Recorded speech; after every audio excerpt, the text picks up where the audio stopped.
नमस्कार, मैं Deepali Vaswani mind over matter podcast में आपका हार्दिक स्वागत करती हूँ। आज हमारे बीच एक ऐसे विद्वान हैं, जी हाँ, उनको विद्वान ही कहेंगे। वो एक ऐसा सब्जेक्ट पढ़ाते हैं जिसको कहते हैं स्टैटिस्टिक्स। देखिए, मुझसे भी प्रॉपरली बोला नहीं गया।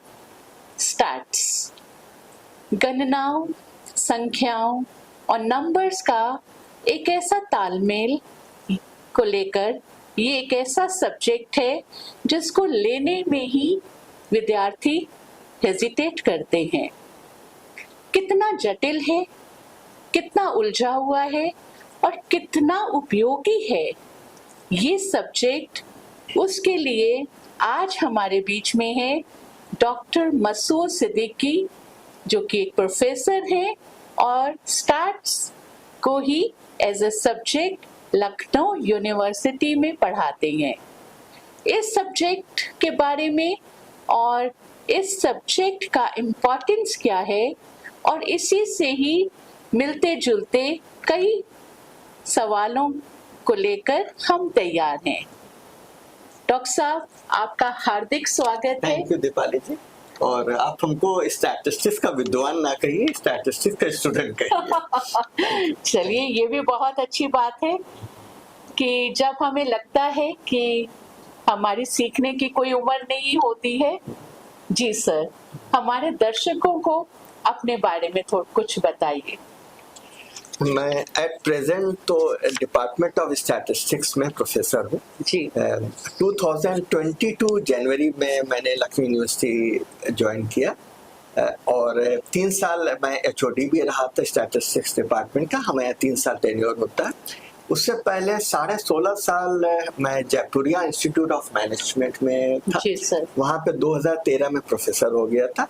उससे और पहले 5 साल मैं क्रिश्चियन डिग्री कॉलेज में स्टैटिस्टिक्स डिपार्टमेंट में था ग्रेजुएशन का, और 3 साल उससे पहले यूपी स्टेट गवर्नमेंट की स्टैटिस्टिकल सर्विसेज में मैं गैजेटेड ऑफिसर था। और मेरा जो डिग्री है वो MSc स्टैटिस्टिक्स है। उसके बाद मैंने PhD भी स्टैटिस्टिक्स में किया है और मैथमेटिकल साइंसेस में मुझको JRF की फेलोशिप मिली थी। तो ऑल इन ऑल हमारा स्टैटिस्टिक्स ही रहा जी। तो ये हमारा बैकग्राउंड है। बहुत शानदार यात्रा रही है सर की। चलिए, इनसे कुछ क्वेश्चन पूछते हैं। सर, एक बात बताइए, स्टैट्स जी, मैथमेटिक्स और स्टैट्स का आपसी रिश्ता है कुछ? हाँ, basically mathematics is the mother branch. अच्छा। लेकिन क्योंकि जो मैथमेटिक्स है वो एक कन्फर्मिटी को डील करती है, जहाँ पे चीजें सर्टेन होती है। जैसे हम लोग अनसर्टेनिटी पे आते हैं, जहाँ पे चीजें कंफर्म नहीं, तो स्टैटिस्टिकल थिंकिंग अलग से आती है। ओके। तो ये पुराना सब्जेक्ट है। इवन हमारी लखनऊ यूनिवर्सिटी में 1955 से ये मैथमेटिक्स से अलग हो गया था। ओके। सो एक 70 इयर्स की लिगेसी हो गई है। ओके। तो रिलेशन है, मदर ब्रांच है मैथमेटिक्स, लेकिन उसका जो डोमेन है, कॉन्सेप्ट है, वो मैथमेटिक्स से अलग है। सर, कुछ विद्यार्थी ये जानना चाहेंगे करियर अपॉर्चुनिटीज इसमें क्या है?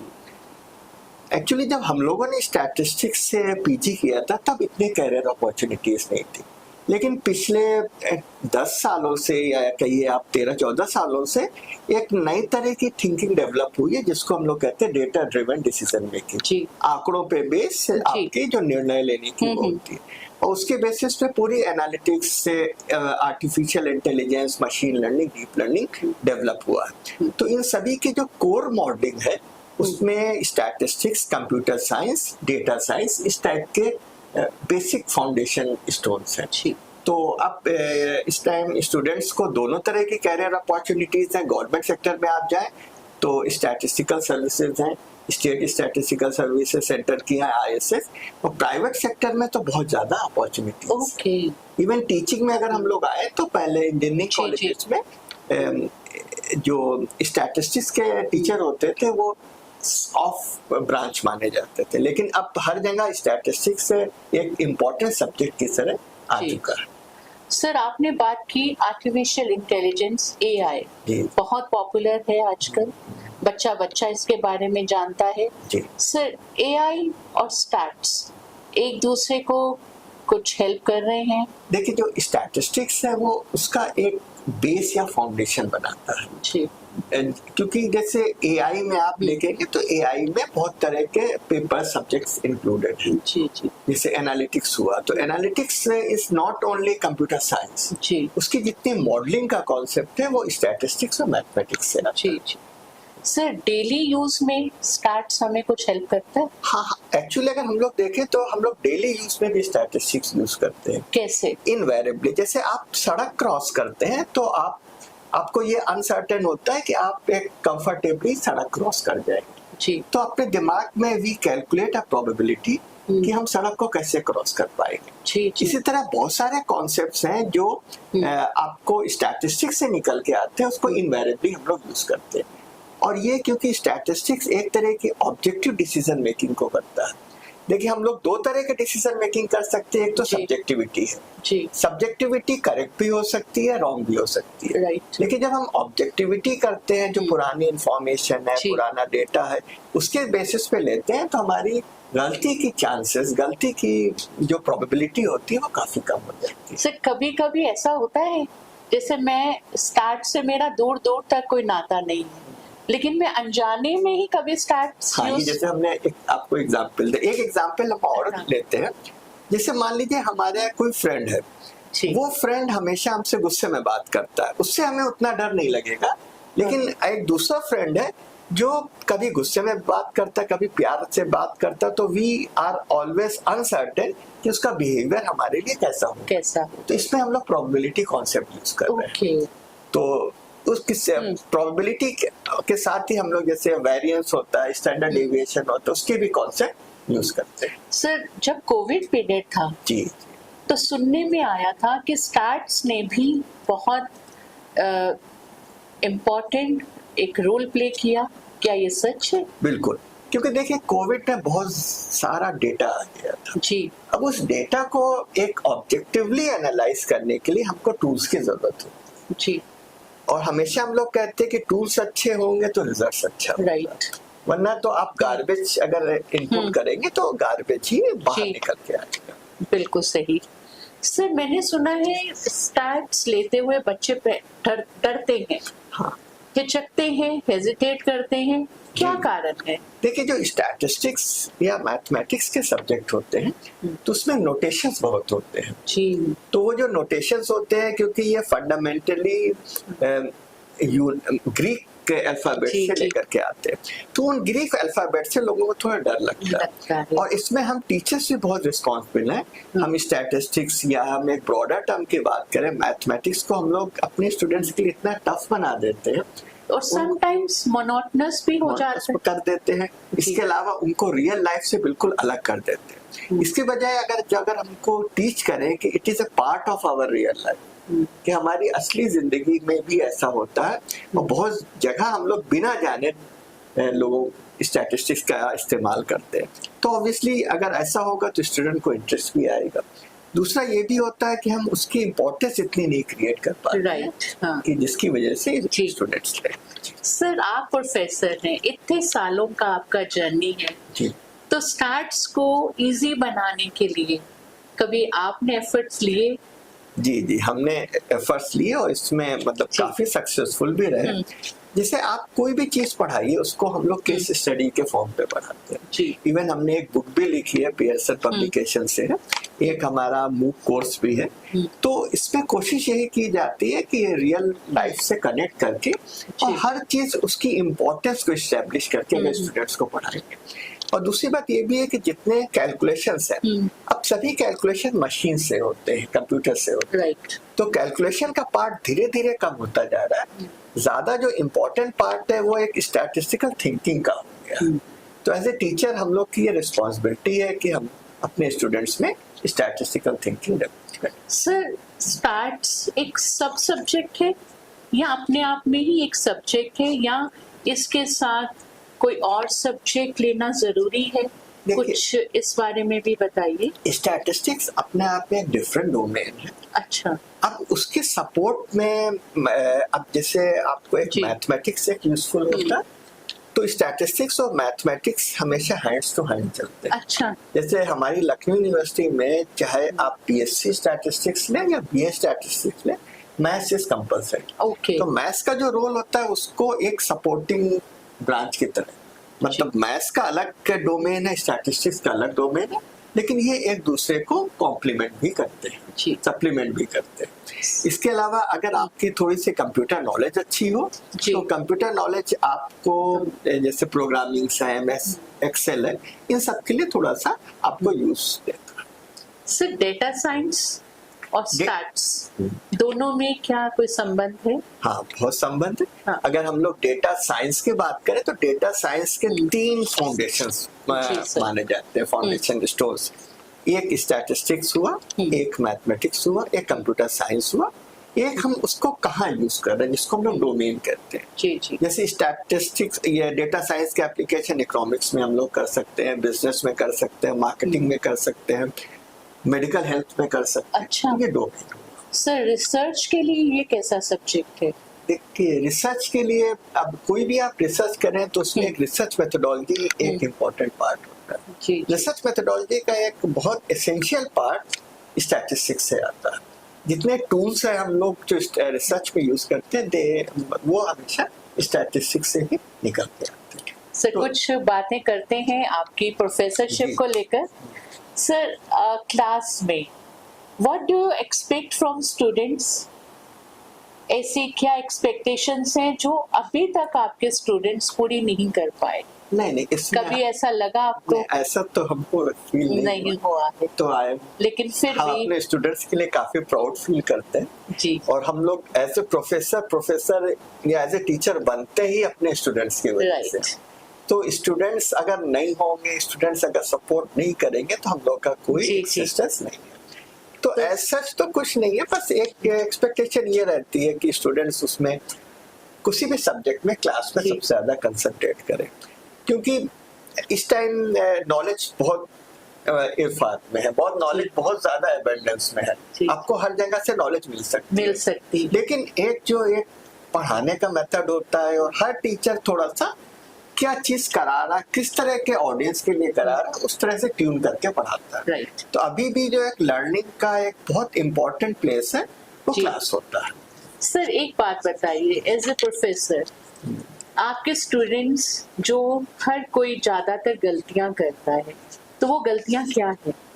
आपकी नजर में कई स्टूडेंट्स हैं जो वही गलतियां बार बार हो रही है, हर बैच में हो रही है।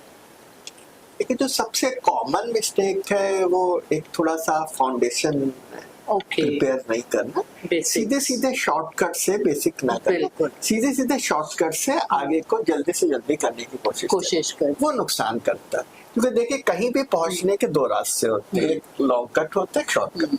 हमेशा माना जाता है कि जो शॉर्टकट होता है वो बहुत प्रॉपर नहीं होता। तो एक थोड़े समय के लिए एक शॉर्ट सक्सेस तो वो दे सकता है, बट एक परपेचुअल सक्सेस के लिए हमेशा आप एक प्रॉपर मेथड और प्रॉपर रास्ता फॉलो करें। सर कभी ऐसा हुआ कि अब इंटरनेट का जमाना है, जी, एक टाइम ऐसा था कि हम लोग अपनी स्टडी के बाद लाइब्रेरी जाते थे, वहां पे किताबों का सहारा या प्रोफेसर के कमरे के बार बार चक्कर लगाते थे।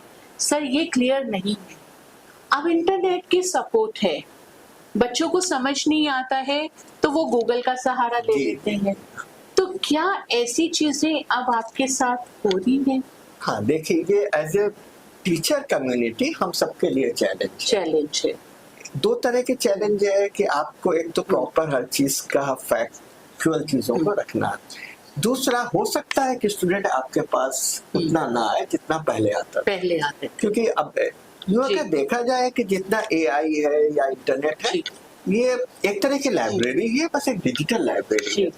तो लेकिन डिजिटल लाइब्रेरी में एक थोड़ा सा नुकसान ये भी है कि बहुत सारी चीजें जो वहाँ पे हैं दे मे नॉट बी करेक्ट, बिल्कुल सही नहीं हो सकती है। बिल्कुल। तो इट इज डेफिनेटली रिक्वायरमेंट है कि जो स्टूडेंट है अपने टीचर से एक बार ये कंफर्म कर ले कि ये जो कॉन्सेप्ट है, ये जो इंफॉर्मेशन है, नॉलेज है, वो करेक्ट है या इसमें किसी और चीज की एडिशन की जरूरत है। लेकिन ये जो टीचर और टॉट रिलेशन है, ये इसमें काफी बदलाव तो आए हैं इंटरनेट की वजह से, है ना? जी। सर क्या डेटा हमेशा सच बोलता है या कभी उसको गलत तरीके से पेश किया जाता है? देखिए, अब वो वैसे ही है कि जैसे जी आप नाइफ को लीजिए, चाकू को लीजिए, जी तो चाकू कभी खराब चीज के लिए नहीं बनाया गया था, राइट उसका एक इस्तेमाल अच्छा ही करना था। जी तो ये सब टूल्स होते हैं, अगर हम टूल्स का इस्तेमाल गलत करना चाहेंगे तो हम डेफिनेटली कर सकते हैं। बिल्कुल तो डेटा जी सच ही बोलता है, डेटा झूठ नहीं बोलता है, लेकिन अगर हमारा ऑब्जेक्टिव इंटेंशन गलत है तो हम लोग डेलिबरेटली बायसनेस की वजह से उसको अपने हिसाब से एडजस्ट कर देते हैं। तो हम डेटा से झूठ भी बुलवा सकते हैं, अच्छा मतलब कोई भी बुलवा सकता है क्योंकि आप उस चीजों को उस तरह जी। से प्रेजेंट करें। राइट तो फिर से बात करते हैं, सर यूनिवर्सिटी में प्रोफेसर हैं, आज की यूथ को टैकल करते हैं। सर कभी आपको ऐसा लगा क्लास में पढ़ाते हुए कि बस, या कभी बच्चों से ऐसा फीडबैक हुआ तो कभी आप अपने आप को एक, जैसे कहते हैं ना, हारा हुआ महसूस करते हैं, कभी ऐसा पल आया हो? देखिए, कभी कभी मतलब ये रेयर हुआ है, Rare हुआ तो हुआ है ही, हर टीचर की के जिंदगी साथ में होता है। हर टीचर की जिंदगी जी। में होता है कि जब उसको लगता है कि हम लोगों को जो बताना चाह रहे हैं, हाँ जो शिक्षा देना चाह रहे हैं, देखिए एज ए टीचर हम लोग का हाँ। जो ऑब्जेक्टिव होता है, जी हमारा जो कर्तव्य होता है, वो खाली एक सब्जेक्ट की शिक्षा नहीं देना होता। बिल्कुल हम लोग का जो एक एम होता है वो एक बच्चे को, एक स्टूडेंट को एक अच्छे इंसान के रूप में बनाना बिल्कुल होता है। सच कहा, तो कई बार हम लोग को लगता है कि हम लोग उतने सक्सेसफुल नहीं हो पाए, नहीं हो पा तो लेकिन उसमें बोथ वे होता है कि हम लोग सिर्फ स्टूडेंट को ब्लेम कर सकते हैं, लेकिन कई बार हम लोग खुद ब्लेम करने के लिए होते हैं। हो सकता है कि हमारी मेथोडोलॉजी उतनी करेक्ट नहीं हो सकता है कि जो हम बताना चाह रहे हैं वो स्टूडेंट तक नहीं पहुंच पा रहा है, तो अपने मेथड्स को भी करेक्ट करने का हमको एक शिक्षा मिलती है। कभी ऐसा लगा कि एज ए प्रोफेसर मेरी लिमिटेशंस हैं? हाँ, लिमिटेशंस तो हैं, क्योंकि हम लोग एक ब्रॉडर सोसाइटी का एक छोटा सा पार्ट है। जी तो जैसी सोसाइटी होगी हमको जी। चीजें वैसी मिलेंगी, हमको बिहेव वैसी करना पड़ेगा, हमसे एक्सपेक्टेशंस वैसी होंगी जी और उतनी ही हम लोग की रिस्पेक्ट और वो होती है। तो सोसाइटी के अकॉर्डिंगली हम लोग को ये सोचना पड़ता है। सर इंडिया में डेटा एनालिस्ट और साथ में ये प्रिडिक्टिव एनालिस्ट, इसके क्या मतलब फ्यूचर क्या है इसका? देखिए, फ्यूचर बहुत ब्राइट है। जी अगर हम लोग के इवन सिलिकॉन वैली या बाकी भी जगह पे देखें जी तो काफी कंप्यूटर साइंटिस्ट, तो जो डेटा एनालिस्ट हैं, डेटा साइंटिस्ट हैं, वो इंडियंस हैं। अच्छा क्योंकि हम लोग को ये हमेशा माना जाता है कि एज ए इंडियन हम लोग का मैथमेटिकल एप्टीट्यूड अच्छा होता है, जी और हम लोग का जो मैथमेटिक्स भी पढ़ाई जाती है बहुत बचपन से, वो इस तरह से पढ़ाई जाती है कि हम लोग को कंसेप्चुअल क्लियरिटी काफी होती है। जी तो एक बहुत बड़ा रोल है, और अब कैरियर अपॉर्चुनिटीज बहुत हैं। जी कॉर्पोरेट सेक्टर में कैरियर अपॉर्चुनिटीज है, गवर्नमेंट भी अब बहुत ज्यादा डेटा का यूज कर रही है, जी जितने भी गवर्नमेंट सेक्टर एजेंसीज हैं सबको यूज कर रही है। जी उसी के अकॉर्डिंगली सर्विसेज भी हैं, जैसे इंडियन स्टैटिस्टिकल सर्विसेज हैं, उसमें बहुत ज्यादा डेटा साइंस का एप्लीकेशन हो गया। आरबीआई बहुत यूज करता है। जी, जी। गवर्नमेंट सेक्टर के अलावा अगर हम प्राइवेट सेक्टर में जाए तो जितनी मार्केटिंग कंपनीज है, जितनी फिनांस कंपनीज है यूज कर रही जी है। इसके अलावा जितने भी एल्गोरिथम्स बनती है, जी, एल्गोरिथम्स के जो जिसको कंप्यूटर साइंटिस्ट इम्प्लीमेंट जी। करते हैं, उन एल्गोरिथम के बेस में तो स्टैटिस्टिकल और मैथमेटिकल मॉडल्स है।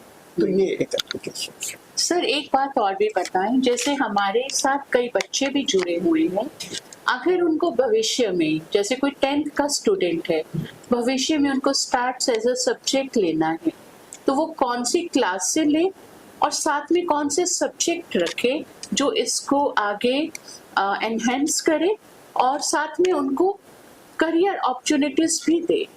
ये इसके बारे में सर थोड़ा करियर हाँ, गाइडेंस। बिल्कुल। देखिए, इसमें एक तो जैसे मैथमेटिक्स जरूरी है जी।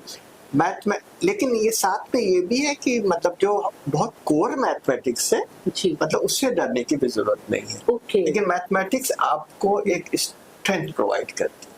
इसके अलावा सभी स्कूल्स में कंप्यूटर साइंस वगैरह पढ़ाया जा रहा है, जिसमें डिफरेंट लैंग्वेजेस, पाइथन जी है, जी इसके अलावा डिफरेंट सॉफ्टवेयर है, एक्सेल जी। है, ये सब होता है तो दैट इज यूजफुल।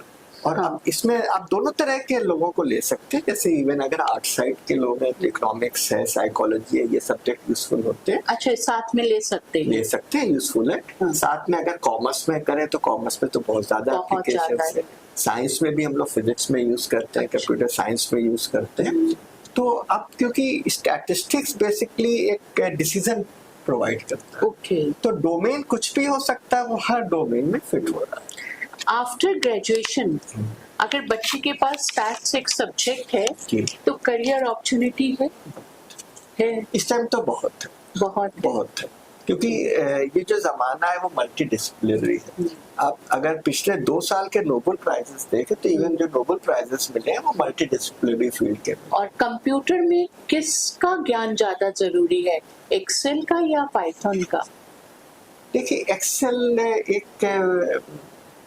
एक्सेल की कुछ अपनी लिमिटेशंस जी, लेकिन अगर आप ऐसी कोई लैंग्वेज सीख लेते हैं पाइथन डेटा साइंस का बेस है, राइट, तो डेफिनेटली पाइथन आपके लिए ज्यादा यूजफुल हो सकता है, क्योंकि उसमें आपका एक स्ट्रेंथ डेवलप होगा, तो आपको कभी भी कोड से डर नहीं लगेगा।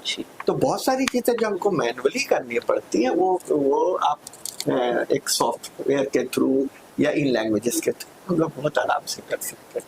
सर का कहना है अगर आप 10th के बाद स्टैट्स, मैथमेटिक्स और कंप्यूटर में पाइथन में अगर आप सक्षम हैं, बिल्कुल परफेक्ट हैं, तो आफ्टर ग्रेजुएशन आपके करियर ऑप्शंस बहुत अच्छे हैं। आप इसको एज ए करियर ले सकते हैं और आगे इसकी अपॉर्चुनिटीज बहुत ज़्यादा हैं। सर आज माइंड ओवर मैटर के पॉडकास्ट में हैं आप, और इस प्लेटफॉर्म के थ्रू आप स्टूडेंट्स के लिए क्या कहना चाहेंगे? अपने अनुभव के आधार पे आप क्या उनको कहना चाहेंगे ताकि हर स्टूडेंट आपसे सुने क्या कहाँ पे वो लैक कर रहे हैं, कहाँ पे इम्प्रूवमेंट की जरूरत है? Sir please. देखिए जो सबसे इम्पोर्टेंट चीज है एज ए स्टूडेंट जी, या किसी भी उसके लिए, उसमें डिसिप्लिन है। बिल्कुल, बहुत सही है।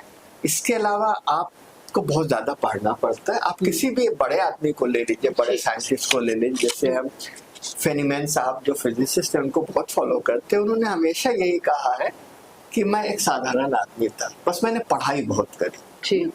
तो आप अगर बहुत सारी पढ़ाई करेंगे तो डेफिनेटली आपको उसका रिटर्न जरूर मिलेगा, क्योंकि हम लोग हमेशा बोलते हैं कि जितना इनपुट होगा उतना ही आउटपुट। बहुत सही कहा। हो सकता है इमीडिएटली नहीं मिले, लेकिन एक मिलता है। और अगर हम लोग लाइफ की भी बात करें तो लाइफ के बाद में छोटे छोटे इवेंट्स होते हैं, लेकिन एक अगर आप एक प्रोसेस कर लेंगे तो आपको एक कंटिन्यूटी मिलेगी, सक्सेस की मिलेगी। तो एक तो आपके हम सभी लोग जितना ज्यादा डिसिप्लिन रहेंगे, जितना ज्यादा पढ़ाई करेंगे, अपनी प्रायोरिटीज सेट कर लीजिए कि आपको क्या करना है। इसके अलावा एक सोसाइटल रिस्पॉन्सिबिलिटी भी होना चाहिए कि अगर सोसाइटी ने हमको दिया तो उसको हमको रिटर्न भी करना है। अब जैसे एक सर्वेश्वर दयाल सक्सेना एक कवि है, उनकी एक कविता हमको बहुत पसंद है, तो वो काफी हम शेयर भी कर चुके हैं लोगों से। अगर हमारे कोई पुराने स्टूडेंट होंगे तो उन्होंने हो सकता सुना भी हो।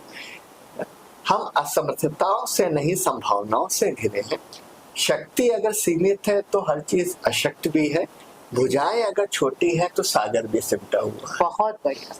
तो हर चीज अपने एफर्ट्स पे है। ये जो फेट है, ये फेट का एक पार्ट तो होता है हमारी लाइफ में, लेकिन हर चीज मेनली एफर्ट से ही, एफर्ट एंड हार्ड वर्क से गवर्न।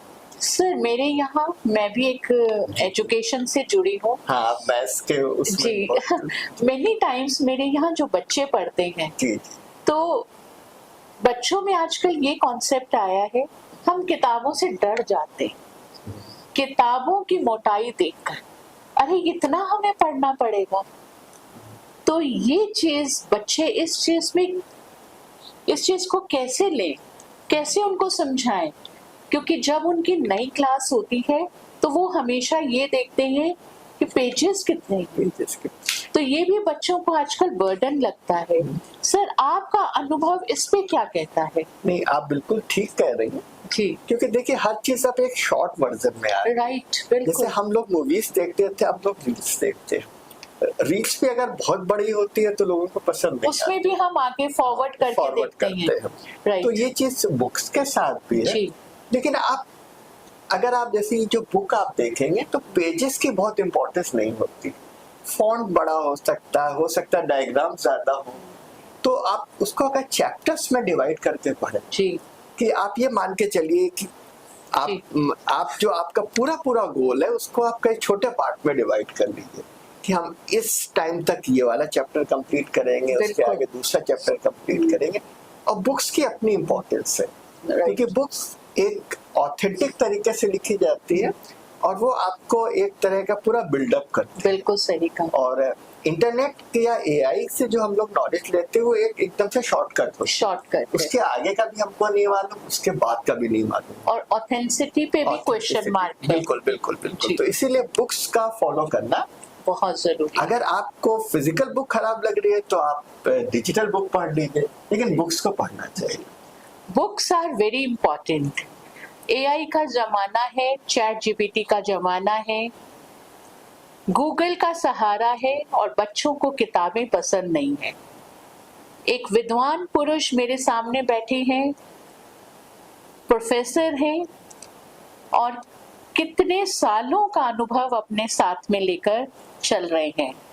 उनका भी यही कहना है, बच्चों किताबें बोलती हैं, किताबें बताती हैं, किताबें सिखाती हैं। अगर आपको कुछ बनना है, सीखना है तो किताबों का सहारा लें। सर, कुछ और युवाओं के लिए कुछ कहना चाहते हैं आप? आजकल के युवा डिस्ट्रैक्टेड बहुत हैं, कम समय में सफलता चाहते हैं, तो उन युवाओं के लिए आपका कोई संदेश? अब देखिए हम लोग हर चीज लाइफ में इन प्रैक्टिस से सीखते हैं जी। अब क्योंकि जो कोई भी है, युवा है या हम लोग टीचर्स भी हैं, एक सोसाइटी से आते हैं, तो जिस तरह की सोसाइटी में जो चेंजेस होते हैं तो उसका इम्पैक्ट सब पे पड़ता है। और क्योंकि ये चेंज का टाइम है तो चेंज के टाइम में थोड़ा सा इशू ये होता है कि बहुत सारे डिस्ट्रप्शंस होते हैं, तो इन डिस्ट्रप्शंस का असर भी होता है। बिल्कुल। तो उम्मीद है कि कुछ टाइम में ये सब चीजें सेटल हो जाए और चीजें एक बेटर उस पर जाए। हाँ। लेकिन ये तो हमेशा ही माना गया है, चाहे आप टूल्स कोई भी यूज करें, लेकिन शॉर्टकट बहुत लंबी सक्सेस कभी नहीं देता। बिल्कुल सही कहा। जो युवाओं में इतना डिस्ट्रैक्शन है ये भी शॉर्ट टर्म के लिए है। इन चीजों पे विजय पाइए, इन चीजों से सीखिए, लेकिन अति हर चीज की खराब होती है। Excess of everything is always bad.